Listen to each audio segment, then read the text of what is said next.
This video is on the Ford Focus ZX3, or any Ford Focus for that matter. These things are very prone to exhaust problems. This is going to be the second one that's been brought to me to be fixed.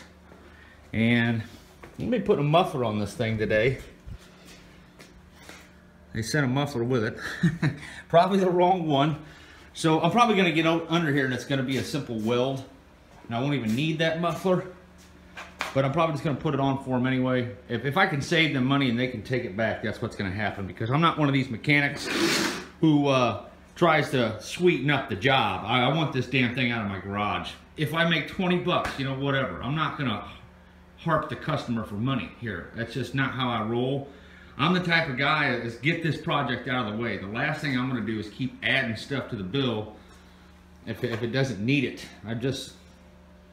I hate it when people do that to me. So the last thing I'm going to do is do it to someone else. So we're going to look under here and see what's going on. And I want to tell you something about exhaust leaks. They're not just annoying. These cars have an oxygen sensor on them that is connected to the computer. And exhaust leaks heavily affect the oxygen sensors on these vehicles. I know this from experience. There are times when I have fixed an exhaust leak in my car and gained an instant 50 horsepower, it seemed like. If you've ever driven a car with oxygen sensor problems, you know what I'm talking about. It can rob you of a substantial amount of power. So this is kind of important for gas mileage as well.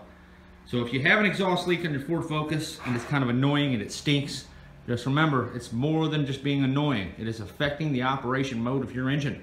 Oftentimes it causes it to run in something, I think it's called a loop.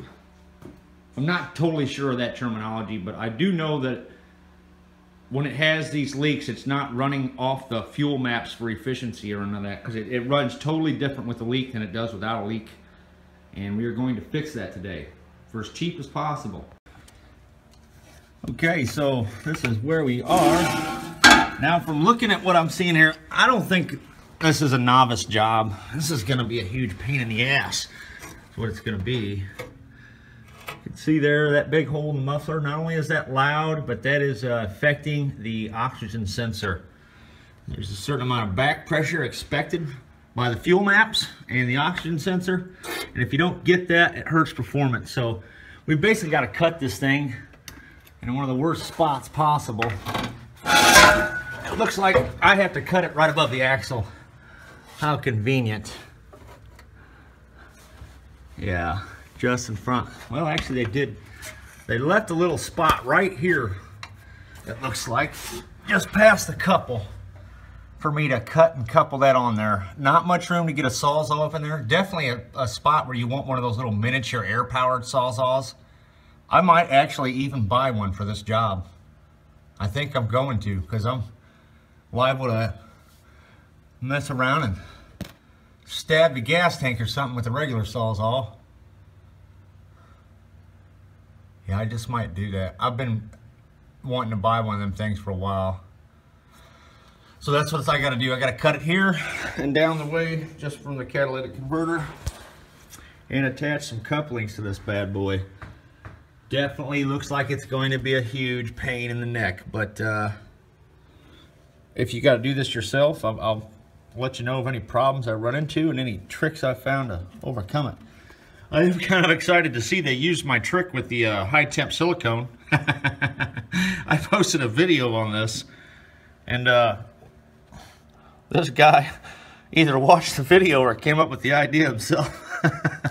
It did work for a while, I'll give him that.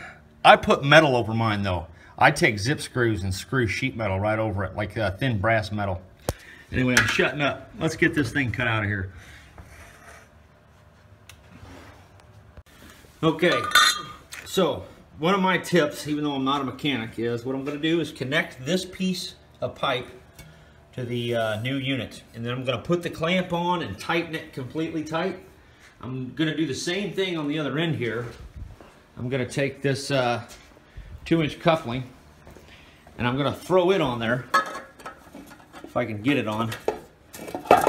I'm going to throw that bad boy on there and I'm going to tighten that coupler on too. So there's that much less work I have to do underneath the vehicle. get that bad boy on there. I don't recommend installing that like that, but just wanted to see. So what I would do after that, I've decided is I'm going to cut the pipe right here. I'm just going to cut this right here on that little dimple, I think maybe. Unless that's part of the bend. Maybe I'll cut it directly after that dimple. That's what I'll do. I'm going to cut it like right here. I'm going to install that piece of pipe, and then I'm going to do the measurements that I told you about, where I'm going to measure the old unit and mark the measurements I obtained from measuring this unit.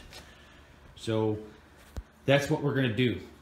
And there we are. We've got that piece connected. But I wanted to show you one thing that's very critical we don't get wrong. We want our new pipe to go into the coupling at about this point right here. So what we're going to do is measure from this flange to that point. And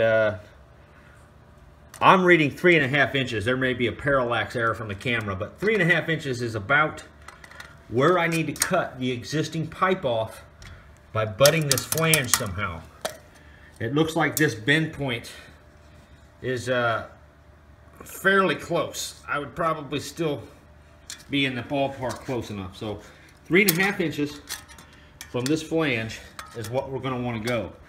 And I'm going to write 3.5 right on here, just so I don't forget.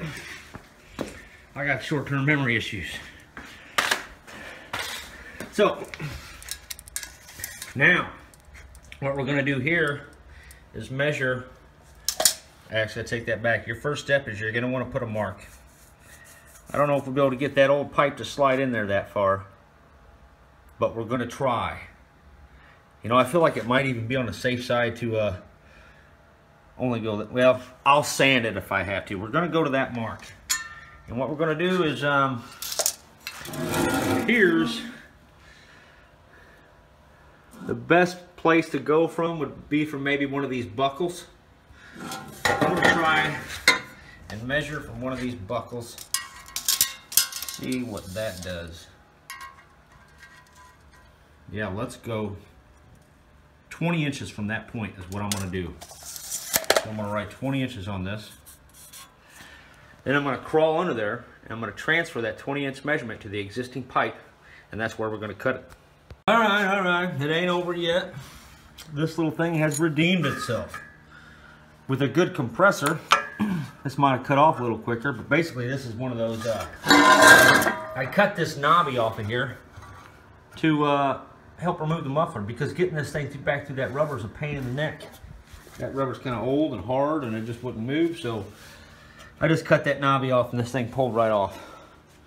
I'm going to pray that it matches up now.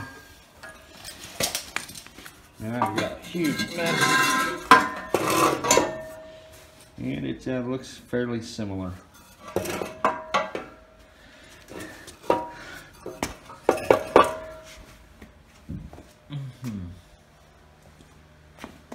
Yeah, let's hope. I'm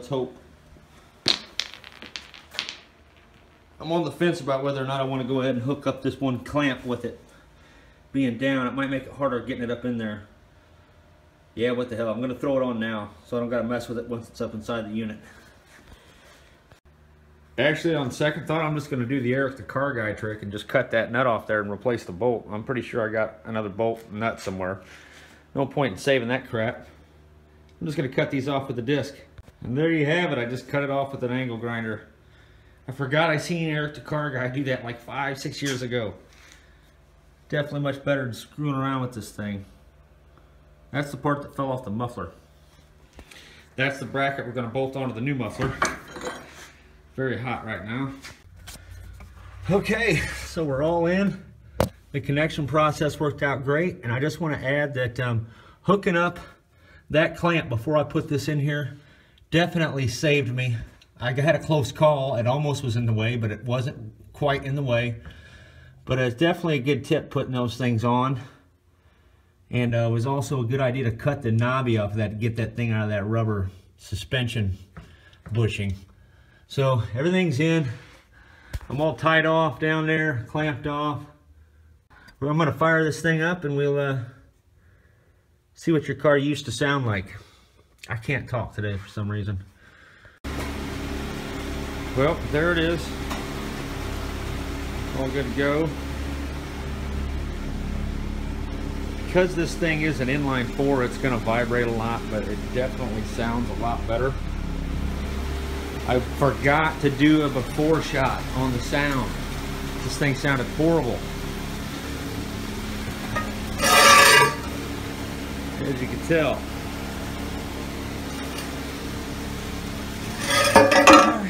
So this thing is fixed finally, and I'm done.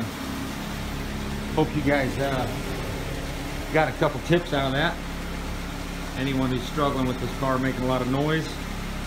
And as I said, if it's vibrating a lot, that's natural for an inline 4 engine. That's why they don't make those typically. Okay, now I'm going to tell you right now, this car definitely has more power than it did when I drove it over there. It's a little car, but I can feel the difference.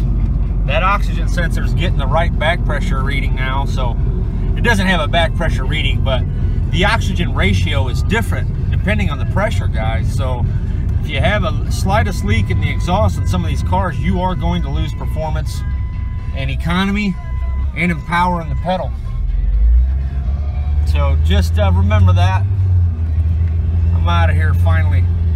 It's like 5 o'clock. I started this at 3, so it only took me about 2 hours, which isn't bad. So expect about 2 hours for this job if you're in a terrible hurry, as I always am.